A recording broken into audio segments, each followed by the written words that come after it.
अगर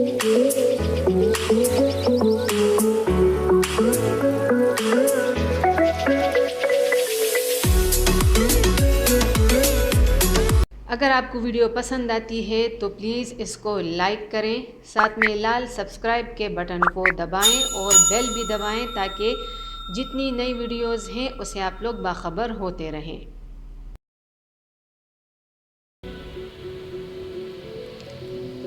बिस्मिल्लाहिर्रहमानिर्रहीम, welcome to my channel review. आप लोगों ने देख ली मुझे इस रेसिपी को बनाते हुए जितना मज़ा, तो इंशाल्लाह आप लोगों को भी उतना ही मज़ा आएगा इस रेसिपी को बनाते हुए।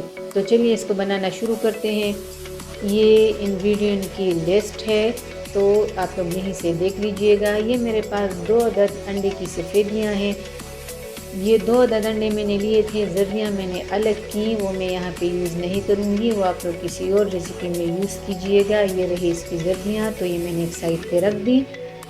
अब इन सफ़ेदियों को मैंने बीट करना है अच्छी तरह से इलेक्ट्रिक बीटर की मदद से। अगर आपके पास ये नहीं है तो फिर आप लोग हैंड विस्क की मदद से भी कर सकते हैं, लेकिन उसमें टाइम जो है वो थोड़ा सा ज़्यादा चाहिए होता है। तो ये मेरे पास टोटल आधा कप के बराबर चीनी है और इस चीनी में से 2 टेबलस्पून मैं अंडे की सफ़ेदियों में शामिल कर रही हूँ। उसको जब मैंने थोड़ा सा बीट किया तो ये चीनी मैंने इसमें शामिल की और मैं इसको अच्छी तरह से बीट करूँगी। उस वक्त तक बीट करूँगी जब तक कि ये बिल्कुल स्टिफ ना हो जाए। ये देखें अंडे की सफ़ेदी बीट हो चुकी है और जब मैं इस बर्तन को उल्टा कर रही हूँ तो ये नीचे नहीं गिर रहे। ये देखें, इसका मतलब ये है कि ये बिल्कुल हमारे डन है। इससे ज़्यादा नहीं करेंगे, ड्राई नहीं करेंगे। तो मैं इसको एक साइड पे रख दूँगी। अब प्याले से मैंने अंडे की सफ़ेदियाँ वो निकाल ली और इस प्याले के अंदर अब मैं शामिल करने जा रही हूँ ये 1/4 कप के बराबर ऑयल है। तो ये ऑयल मैंने इसमें शामिल किया और जो बाकी चीनी बच गई आधे कप में से तो वो मैंने इसके अंदर शामिल की और मैं अच्छी तरह से इनको मिक्सअप कर लूँगी।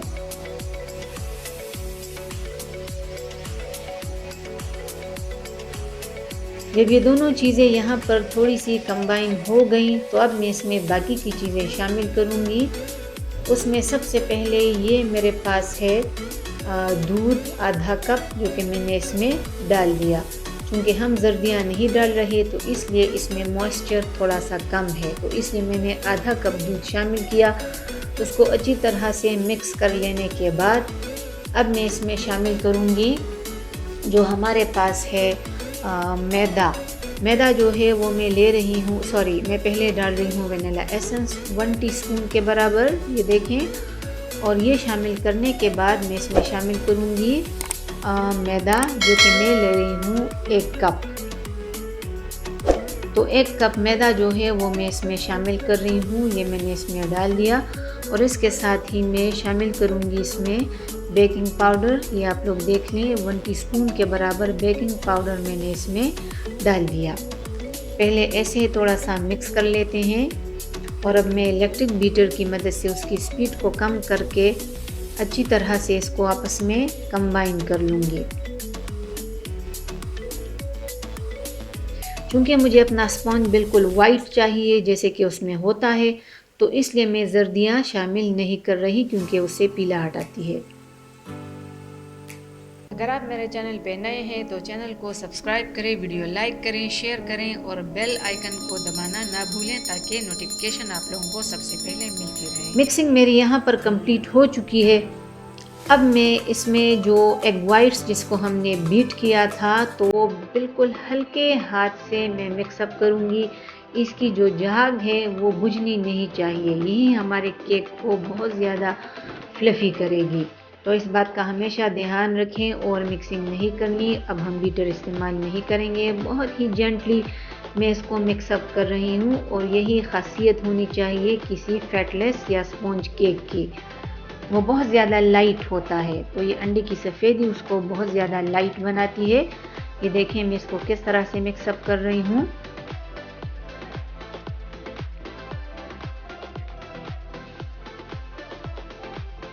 यहाँ पर ये मेरी मिक्सिंग कम्प्लीटली डन है और ये मेरा मोल्ड है, मैं इस मोल्ड को यूज़ करूँ क्योंकि मैंने इसके बार्स काटने हैं। अंदर पार्चमेंट पेपर मैंने लगा दिया है और ये ग्रीस है, ये इसके अंदर डाल के मैं इसको प्री हीटेड ओवन में बेक करूँगी तकरीबन 20 से 25 मिनट्स तक, या जब तक कि ये हो ना जाए। ये आपके ओवन की कारकर्दगी पे डिपेंड करता है।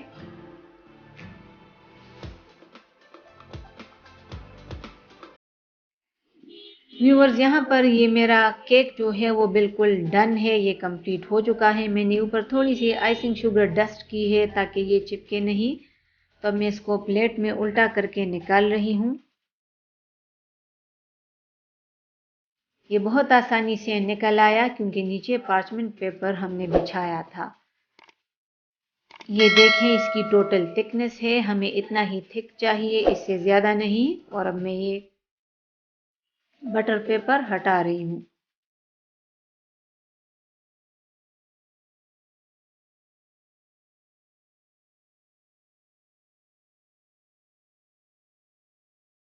अब ये मेरा केक बिल्कुल ठंडा है। ये इसकी फ्रॉस्टिंग है। ये मैंने मार्शमेलो और उसके साथ क्रीम को मिक्स करके बनाया है।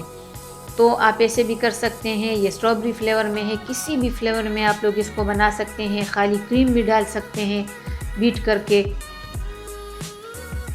ये यहाँ पर मेरे पास वो है चॉकलेट है, ये मिल्क चॉकलेट है 300 ग्राम के बराबर, और डबल बॉयलर पे इसको मैंने रख दिया है मेल्ट होने के लिए। ये हम ऊपर से अपने बार्स को कोट करेंगे जैसे कि वो होते हैं। तो ये पिघलने के लिए मैंने रख दी है ताकि मेल्ट हो जाए। स्लो फ्लेम जो है वो रखनी है, चॉकलेट जलने ना पाए। अब ये मैं अपना क्रीम जो है वो इसके ऊपर अप्लाई करूँगी। अगर ये नहीं है तो आप लोग इसकी जगह मार्शमेलो को मेल्ट करके वो भी इसके ऊपर डाल के फिर उसको ठंडा होने दें। जब वो ठंडी हो जाएगी तो वो फिर आप लोग अपने बार्स जो हैं वो काट के इसको निकाल दें। तो ये मैंने इसके ऊपर डाल दिया और अब मैं इसको स्प्रेड कर रही हूँ। ये मैंने इसके ऊपर बस रफली स्प्रेड कर दिया है। चारों तरफ इसको आप लोग पहुँचाएँ। और अब इसके बार्स ये मैंने काट दिए। बार्स काट लेने के बाद इसको मैंने वायर रैक के ऊपर रखा है। नीचे मैंने प्लेट रखी है क्योंकि इस पर मैं चॉकलेट को पोर करूँगी। जितनी भी एक्सेस चॉकलेट होगी वो नीचे बह जाएगी और हमारे प्लेट में जमा होगी, तो फिर हम इसको दोबारा से यूज़ कर सकते हैं। तो ये मैं डाल रही हूँ इसके ऊपर अपना पिघला हुआ जो चॉकलेट है वो अच्छी तरह से चारों तरफ लगाएं और इसको कोट करें।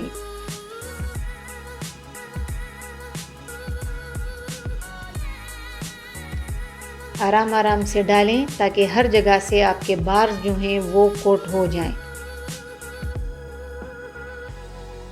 इसके बाद आप इसको डेकोरेट भी कर सकते हैं, मैं भी करूँगी। मैं इसको सफ़ेद और यानी वाइट और जो डार्क चॉकलेट चिप्स होते हैं वो मैं कर डालूँगी। आप लोग स्प्रिंकल्स वो भी डाल सकते हैं, चॉइस आप लोगों की अपनी है। ये देखें, मैंने सारी की सारी चॉकलेट इसके ऊपर डाल दी। ये अच्छी तरह से कवर हो चुके हैं चॉकलेट से।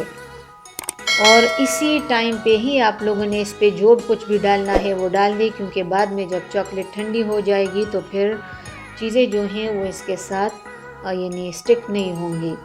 तो इसलिए इसी स्टेज पे आप लोगों ने ये काम जो है वो करना है। तो मैंने भी इसी स्टेज पे ये किया था। और ये देखें, ये फाइनल लुक है मेरे बार्स की। ये एक मैंने बिल्कुल प्लेन रखा है, कुछ भी नहीं डाला, और वो जो 3 है उसके ऊपर मैंने चॉकलेट चिप्स डाल दिए हैं। ये बहुत ही खूबसूरत दिख रहे हैं। बहुत अच्छी रेसिपी है। मुझे पूरी उम्मीद है कि जब आप लोग इसको ट्राई करेंगे ये आपको बहुत ज़्यादा पसंद आएगी, आपके बच्चों को पसंद आएगी।